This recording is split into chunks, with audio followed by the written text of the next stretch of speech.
স্বাগত নিউজ 24 সকাল ৯টার বিরতিহীন সংবাদে। সাথে আছি আমি তানজিনা অন্ত। একে তো করোনার সংক্রমণ, তার উপর বাসে অতিরিক্ত যাত্রী পরিবহন, সাথে যুক্ত হয়েছে তীব্র যানজট। সব মিলিয়ে চরম ভোগান্তিতে ঈদে ঘরমুখো মানুষ। ঈদ যাত্রায় যাত্রীদের ঝুঁকিতে ফেলে সব নিয়ম ভেঙে সড়ক পথে চলতে দেখা যায় অধিকাংশ বাসকেই। শুধু বাস নয়, ট্রেন, লঞ্চ, ফেরি কোথাও স্বাস্থ্যবিধির বালাই নেই। যে যেভাবে পারছেন ফিরছেন বাড়ি। গাদাগাদি করে বিভিন্ন গণপরিবহন ও ফেরিতে চলাচল করে মানুষ। অনেকে গরুর ট্রাকে করেও রওনা হয়েছেন গন্তব্যে। মানুষের এমন অসচেতন চলাফেরা ও গণপরিবহনে শৃঙ্খলা ফেরানো না গেলে করোনা মহামারীর সামনে আরো ভয়াবহ রূপ নেবে বলে মনে করছেন বিশেষজ্ঞরা।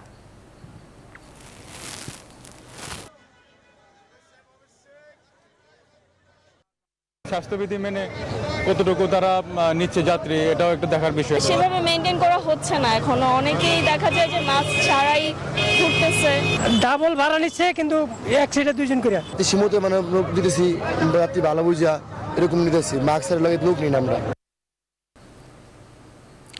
ঈদ যাত্রার খবর জানাতে কমলাপুর থেকে যুক্ত হচ্ছেন সহকর্মী আলী তালুকদার। আলী, ঈদের আগে যে যেভাবে পারছে বাড়ি ফিরছেন, পর্যাপ্ত গণপরিবহন পাচ্ছেন কিনা মানুষ, আর ভোগান্তি কেমন দেখছেন জানাবেন।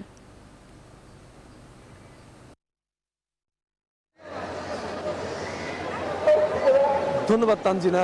বলছিলেন যে ঈদকে কেন্দ্র করে সাধারণ মানুষের যে ভোগান্তির কথাটা, কমলাপুর রেলওয়ে স্টেশনের যারা যাচ্ছেন এই রেলের যাত্রী, তাদের মধ্যে যে ভোগান্তির কথাটা আপনি আমার ঠিক পেছনে দেখতে পাচ্ছেন যে সরকারের পক্ষ থেকে কিন্তু বলা হয়েছিল যে নির্দেশনা মানতে, করোনার যেই নির্দেশনাগুলো, সেই নির্দেশনাগুলো সাধারণ যাত্রী এবং যারা যানবাহন এবং এই গণপরিবহনগুলোর কর্তৃপক্ষের দায়িত্বে রয়েছে তাদেরকে বলা হয়েছিল সেই শর্তে এই ঈদকে কেন্দ্র করে তাদের এই চলাচল।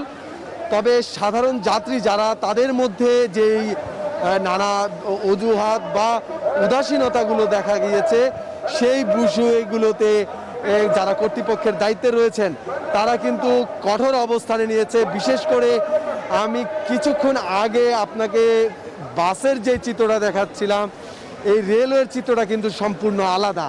কারণ রেলওয়ে স্টেশনের প্রবেশের শুরুতেই এখানকার দায়িত্বরত কর্মকর্তারা অবস্থান করছেন এবং প্রত্যেক নাগরিক যারাই যাত্রী যাচ্ছেন প্রত্যেককেই সারিবদ্ধভাবে ভেতরে প্রবেশ করাচ্ছেন এবং টিকিট ছাড়া কাউকেই ভেতরে ঢুকতে দিচ্ছেন না।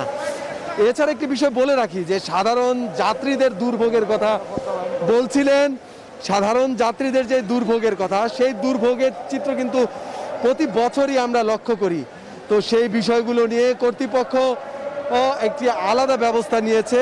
বেসরকারিভাবে একটি টিকিট কাউন্টার করেছে। যারা অনলাইনে টিকিট কাটতে পারেননি তাদের জন্য মূলত ব্যবস্থা, এবং পেছনে দেখতে পাচ্ছেন সেই জড়তা। তো এই রেলওয়ে স্টেশনে মোতায়েন রয়েছে আইন শৃঙ্খলা বাহিনী। তারা নির্দেশনা বাস্তবায়নে যাত্রীদের যেই স্বাস্থ্যবিধির বিষয়গুলো সেগুলো নিশ্চিত করার জন্য তৎপর রয়েছেন। তো এর পাশাপাশি রয়েছেও যাত্রীদের দুর্ভোগ। ধন্যবাদ আপনাকে। এবারে দৌলতদিয়া ফেরিঘাট থেকে যুক্ত হচ্ছেন সহকর্মী শফিকুল ইসলাম শামীম। শামীম, ঘাটে ঈদে বাড়িমুখো মানুষের ভিড় কেমন দেখছেন? করোনার এই ভয়াবহ পরিস্থিতিতে স্বাস্থ্যবিধি কতটা মানা হচ্ছে?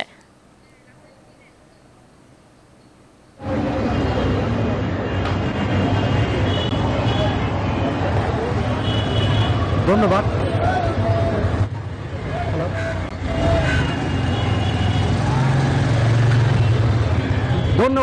দৌলতদিয়া এই মুহূর্তে যে রয়েছে, আমি যে চিত্রটি দেখাতে চাচ্ছি সেই চিত্রটি কিন্তু সকাল থেকে আমি দেখছি দৌলতদিয়া ঘাটে যাত্রীর চেয়ে ট্রাক এবং যাত্রীবাহী পরিবহনের সংখ্যাটা কিন্তু বেশি। যে দৌলতদিয়া ঘাটে সকাল থেকে কিন্তু ঢাকা থেকে যে গড়মুখী যাত্রীরা আসেন সেই সংখ্যাটা কিন্তু একেবারেই কম। তার চেয়ে কিন্তু যাত্রী যে পরিমাণে যাত্রী আসছেন তার চেয়ে কিন্তু যাত্রীবাহী পরিবহন দৌলতদিয়া ঘাটে রয়েছে। আমি কিন্তু একটি জিনিস দেখাতে চাচ্ছি, এই মুহূর্তে যে একটা দীর্ঘ সারি আমি আমরা দেখতে পাচ্ছি সেই দীর্ঘ সারিতে কিন্তু দৌলতদিয়া ঘাটে এসেছেন তারা দক্ষিণ পশ্চিমাঞ্চল 21টি জেলার যাত্রী নেওয়ার জন্য। তারা কিন্তু দীর্ঘ সময় বসে রয়েছে যাত্রী নিয়ে কিন্তু তারা দক্ষিণ পশ্চিমাঞ্চল 21টি জেলার বিভিন্ন জেলায় কিন্তু এখান থেকে যাবে। তো বিআরডব্লিউটিএ কর্তৃপক্ষ আমাদেরকে জানিয়েছেন দৌলতদিয়া পাটুরিয়া নৌরুটে 14টি ছোট বড় ফেরি চলাচল করছে।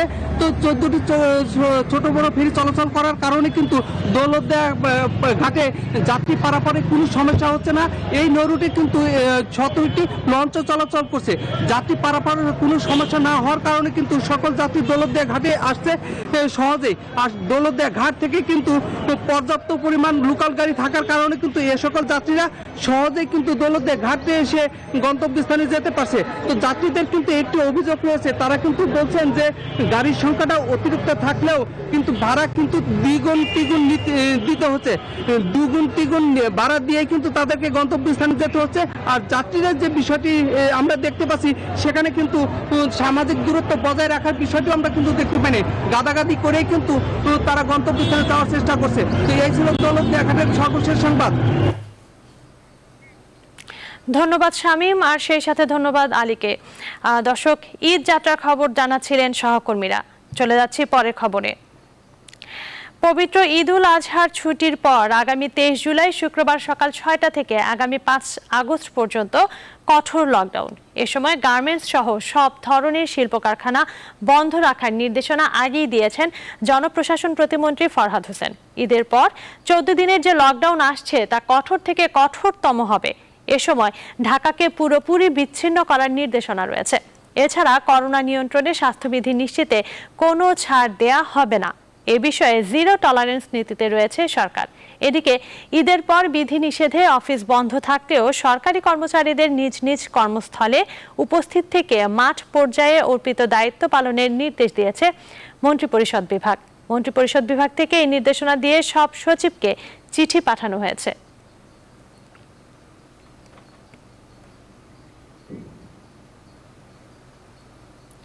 দেশে করোনা ভাইরাস প্রতিরোধী টিকা নিয়ে যে সংকট ছিল তার অবসান হতে যাচ্ছে। টিকা নিয়ে স্বস্তি ফিরছে বলে আশা করছেন স্বাস্থ্য বিভাগের সংশ্লিষ্টরা। এমন বাস্তবতায় আজ মডার্নার 35 লাখ ডোজ টিকা ঢাকায় পৌঁছানোর কথা রয়েছে। বিভিন্ন দেশ থেকে আসছে ভ্যাকসিন। কোভিশিল্ড টিকার সংকটের কেটে যাবার পাশাপাশি দেশে বর্তমানে এখন 4টি টিকা দেয়া হচ্ছে। সেগুলো হচ্ছে চীনের সঙ্গে চুক্তির আওতায় কেনা সিনোফার্ম, কোভ্যাক্স সুবিধার আওতায় পাওয়া মডার্না ও ফাইজারের টিকা। এদিকে আগামী 2 মাসের মধ্যে বাংলাদেশ প্রায় 2 কোটি ডোজ টিকা পাচ্ছে বলে জানিয়েছেন স্বাস্থ্যমন্ত্রী জাহিদ মালেক। এর মধ্যে 17 জুলাই রাত ও ভোরে এসেছে সিনোফার্মের 20 লাখ ডোজ, আর আজ সন্ধ্যায় দেশে এসে পৌঁছাবে মডার্নারও আরও 30 লাখ ডোজ।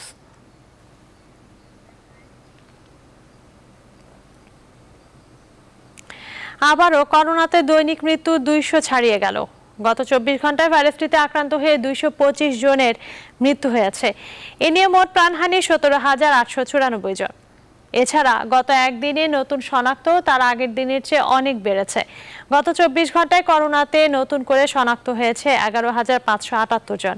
এ নিয়ে মোট শনাক্তের সংখ্যা দাঁড়ালো 11,03,989-তে। 24 ঘন্টায় সুস্থ হয়েছেন 8,845 জন। এখন পর্যন্ত সুস্থ হয়েছেন 9,32,008 জন। রোববার স্বাস্থ্য অধিদপ্তরের নিয়মিত সংবাদ বিজ্ঞপ্তিতে এসব তথ্য জানানো হয়। 24 ঘন্টায় নমুনা পরীক্ষা করা হয়েছে 39,806টি। আজ ঢাকায় সর্বোচ্চ 60 জনের মৃত্যু হয়েছে। মহামারীর মধ্যে পবিত্র কাবা তাওয়াফের পর আজ থেকে শুরু হয়েছে হজের মূল কার্যক্রম। সোমবার আরাফায় পবিত্র হজ পালন করবেন হাজিরা। লাব্বাইক আল্লাহুম্মা লাব্বাইক ধ্বনিতে মুখর থাকবে পুরো এলাকা। পরদিন পশু কোরবানির মধ্য দিয়ে শেষ হবে হজের আনুষ্ঠানিকতা। এদিকে হাজিদের স্বাস্থ্যবিধি মানায় কঠোর পর্যবেক্ষণের পাশাপাশি বাড়ানো হয়েছে নিরাপত্তা বলয়। আসমাতুলির ডেস্ক রিপোর্ট। রোববার মক্কা থেকে মিনায় অবস্থানের মাধ্যমে এই বছর হজের মূল কার্যক্রম শুরু করেন হাজিরা। সৌদি আরবে হিজরি মাস গণনা অনুযায়ী 8 জিলহজ মক্কার অদূরে মিনার তাঁবুতে হাজিদের অবস্থানের দিন। রাতটি মিনায় কাটিয়ে হাজিরা ভোর থেকে ছুটবেন আরাফাতের উদ্দেশ্যে। সোমবার আরাফার দিনে পালিত হবে পবিত্র হজ। পরদিন পশু কোরবানির মধ্য দিয়ে শেষ হবে হজের আনুষ্ঠানিকতা। আরাফাতের ময়দানে এবার খুতবা দিবেন শায়খ ডক্টর বান্দার বিন আব্দুল আজিজ বালিলা। এর আগে শনিবার পবিত্র কাবা তাওয়াফের মধ্য দিয়ে এবছর হজের আনুষ্ঠানিকতা শুরু হয় হাজিদের। এরপর বিভিন্ন দলে ভাগ হয়ে হাজিরা মক্কার মসজিদুল হারামে অবস্থিত কাবা তাওয়াফ করেন। মহামারীর মধ্যে হজ পালনের সৌভাগ্য হয়েছে করোনার টিকা গ্রহণকারী সৌদি আরবে থাকা ১৫০টি দেশের নাগরিক সহ ৬০,০০০ মানুষের। আসমাতুলি, নিউজ 24। সৌদি আরব ও ইউরোপ সহ বিশ্বের বিভিন্ন দেশে আগামীকাল উদযাপিত হবে পবিত্র ঈদ উল আজহা। ঈদের নামাজ ও পশু কোরবানি দিয়ে ঈদ উদযাপন করবেন মুসল্লিরা। বাংলাদেশে সরকারিভাবে ২১ জুলাই ঈদ ঘোষিত হলেও সৌদি আরবের সঙ্গে মিল রেখে দেশের বিভিন্ন জেলায় ঈদ পালন করেন অনেকে। চট্টগ্রাম, মৌলভীবাজার, জামালপুর, নোয়াখালী ও চাঁদপুরে আগামীকাল ২০ জুলাই ঈদ উল আজহা উদযাপনের প্রস্তুতি সম্পন্ন হয়েছে। বিশেষভাবে চট্টগ্রামের আনোয়ারা উপজেলার ২টি গ্রামসহ সাতকানিয়া, চন্দনাইশ, বাঁশখালী, পটিয়া, বোয়ালখালী, হাটহাজারী, রাউজান ও ফটিকছড়ির অর্ধশতাধিক গ্রামে বহু বছর ধরেই সৌদি আরবের সঙ্গে একই দিন ঈদ উদযাপন করা হয়। এছাড়া লক্ষ্মীপুর, শেরপুর, সুনামগঞ্জ, মাদারীপুর, দিনাজপুর ও নারায়ণগঞ্জের বিভিন্ন গ্রামে মঙ্গলবারই ঈদ উল আজহা উদযাপন করা হবে। ক্রেতা আসতে শুরু করেছে রাজধানীর কোরবানির পশুর হাটে, তবে গরুর দাম নিয়েছিল মিশ্র প্রতিক্রিয়া। এর মধ্যে স্বাস্থ্যবিধি নিশ্চিত করতে মোবাইল কোর্ট পরিচালনা সহ নানা ব্যবস্থার হুঁশিয়ারি দিয়েছে সিটি কর্পোরেশন। এবারে পশু কোরবানির ২৪ ঘন্টার মধ্যে বর্জ্য অপসারণে কয়েক হাজার পরিচ্ছন্ন কর্মীকে প্রস্তুত রাখা হয়েছে বলে জানিয়েছেন তারা।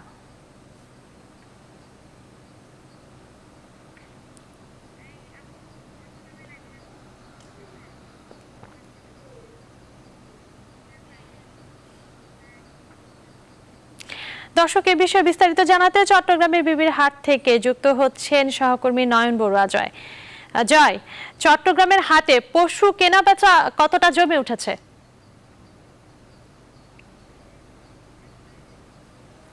সকাল থেকে কিন্তু যারা ক্রেতা তারা কিন্তু ছুটে এসেছেন চট্টগ্রামের সবচেয়ে বড় হাট নামে পরিচিত বিবির হাটে।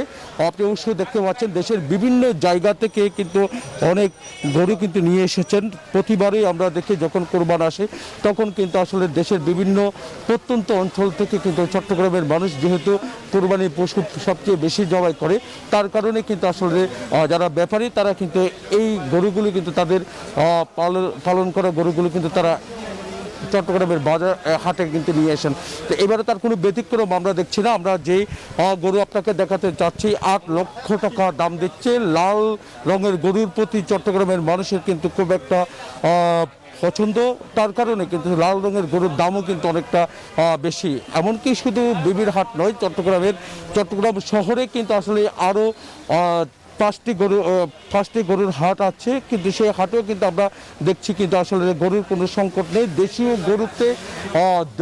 গরু সব হাটে কিন্তু আমরা দেখছি দেশীয় গরুতে হাট দখল আছে। ভারত এমনকি মিয়ানমার কোনো গরু কিন্তু আসলে বাজারে এখনো পর্যন্ত আমাদের চোখে পড়েনি। কিন্তু স্বাস্থ্যবিধির কথা যদি আমরা আপনাকে দেখাই, কিন্তু আপনি অবশ্যই দেখতে পাচ্ছেন স্বাস্থ্যবিধি কোনোভাবে কিন্তু আসলে মানা হচ্ছে না। চট্টগ্রামের যে হাটগুলো আছে যেমন খুশি তেমনভাবে কিন্তু আসলে যারা ক্রেতা তারা ছোটাছুটি করছেন, যেখানে দাম কম সেখানে কিন্তু তারা ছুটে যাচ্ছেন। তো আইনশৃঙ্খলা বাহিনী খুব একটা সতর্ক অবস্থানে আছে, যেখানে স্বাস্থ্যবিধি নেই সেখানে কিন্তু খুব একটা কঠোর অবস্থানে আছে আইনশৃঙ্খলা বাহিনী। তো এই ছিল আমার এখানকার সর্বশেষ।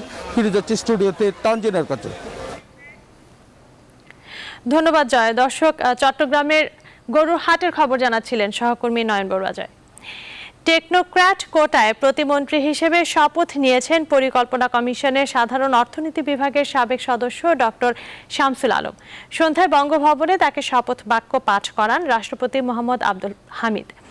করোনা প্রাদুর্ভাবের কারণে সীমিত পর্যায়ে এই শপথ অনুষ্ঠান অনুষ্ঠিত হয়। বাংলাদেশ কৃষি বিশ্ববিদ্যালয়ের সাবেক শিক্ষক অধ্যাপক ডক্টর শামসুল আলম ৩৫ বছরের অধ্যাপনা শেষে ২০০৯ সালের ১ জুলাই পরিকল্পনা কমিশনের সদস্য হিসেবে যোগদান করেন। সিনিয়র সচিব পদে দীর্ঘ ১ যুগ চুক্তিভিত্তিক দায়িত্ব পালন করেছেন। গত ৩০ জুন তার সবশেষ চুক্তির মেয়াদ শেষ হয়েছে।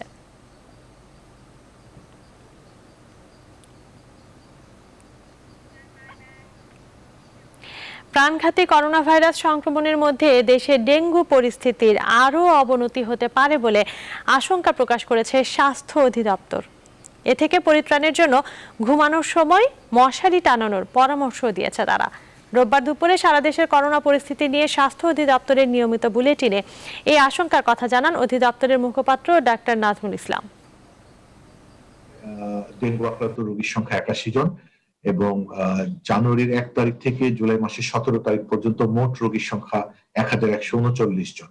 এই পরিস্থিতির অবনতি হবার একটি আশঙ্কা থেকেই যায় এবং রোগীর সংখ্যা বেড়ে গেলে এই করোনার পাশাপাশি সেটি কিন্তু একটি বড় চ্যালেঞ্জ হয়ে দাঁড়ায়। কথার জাদুকরেরা বেঁচে থাকেন বইয়ের ভাঁজে, বেঁচে থাকেন অক্ষরের গাঁথনি, গল্পের চরিত্রে আর সৃজনশীল নির্মাণে।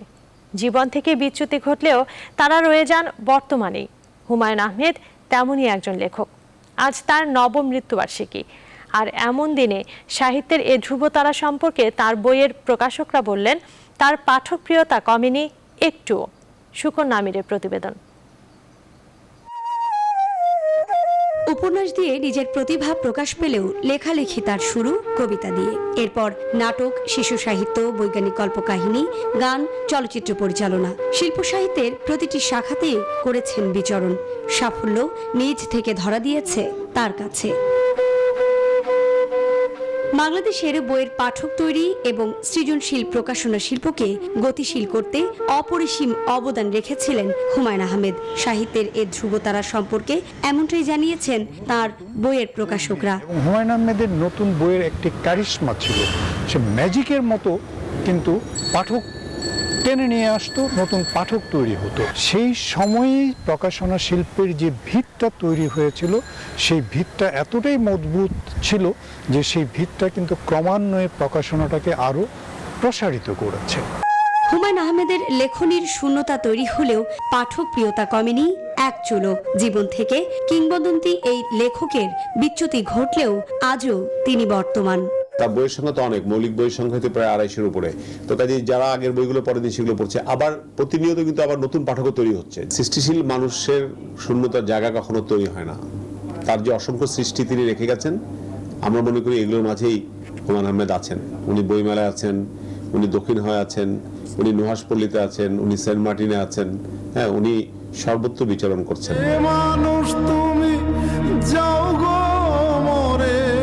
হিমুর হলুদ পাঞ্জাবি, মিসির আলীর চিন্তা, রূপার নীল শাড়ি কিংবা শুভ্রর চশমায় রয়ে যাবেন হুমায়ুন আহমেদ। ছোট্ট জীবন গল্প লিখে। সুকন্যা আমির, নিউজ 24, ঢাকা। এবারে আন্তর্জাতিক। ইসরায়েলি স্পাইওয়্যার পেগাসাস ব্যবহার করে বিশ্বের বিভিন্ন দেশের গুরুত্বপূর্ণ ব্যক্তিদের স্মার্টফোনে আড়ি পাতার ঘটনা ফাঁস হয়েছে। এই তালিকায় রয়েছেন সাংবাদিকেরাও। রোববার গার্ডিয়ান ও বিবিসি সহ 17টি সংবাদ মাধ্যমের অনুসন্ধানে বেরিয়ে এসেছে আড়ি পাতা হয়েছে বিশ্বের প্রথম সারির গণমাধ্যমের 180 জন সাংবাদিকের স্মার্টফোনে। প্যারিস ভিত্তিক অলাভজনক সংবাদ সংস্থা ফরবিডেন স্টোরিজ এবং লন্ডন ভিত্তিক মানবাধিকার সংগঠন অ্যামনেস্টি ইন্টারন্যাশনাল প্রথম এই তথ্য পায়। এছাড়াও ভারতীয় 2 জন মন্ত্রী সহ বিরোধী নেতা, ব্যবসায়ী, সমাজকর্মী ও 40 সাংবাদিক সহ গুরুত্বপূর্ণ 3 শতাধিক ব্যক্তির ফোন হ্যাক হয়েছে বলে জানা গেছে। পেগাসাস নামের ম্যালওয়্যার ব্যবহার করে আইফোন ও অ্যান্ড্রয়েড ফোনের সব message, photo, email, call record জানা যায়। এই ম্যালওয়্যার ফোন ব্যবহারকারীর অজান্তেই মাইক্রোফোন চালু করে দেয়। অনুসন্ধানকারীদের হাতে 50,000-এরও বেশি ফোন নম্বর এসেছে। ধারণা করা হচ্ছে 2016 সাল থেকে এনএসও এর গ্রাহকেরা এসব নম্বরে আড়ি পেতেছে।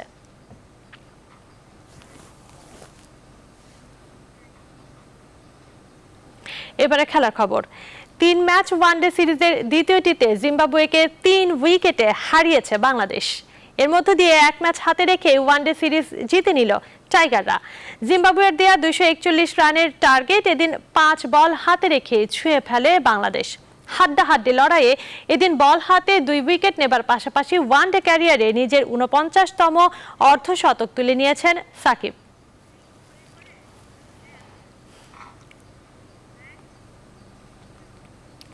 Bangladesh premier league football. BPL ফুটবলে আজ বিগ ম্যাচ। সন্ধ্যা 7:45 বঙ্গবন্ধু জাতীয় স্টেডিয়ামে হবে শেখ রাসেল ক্রীড়া চক্র ও শেখ জামাল ধানমন্ডি ক্লাবের লড়াই। 16 ম্যাচে 35 পয়েন্ট পাওয়া শেখ জামাল টেবিলের 3 নম্বরে।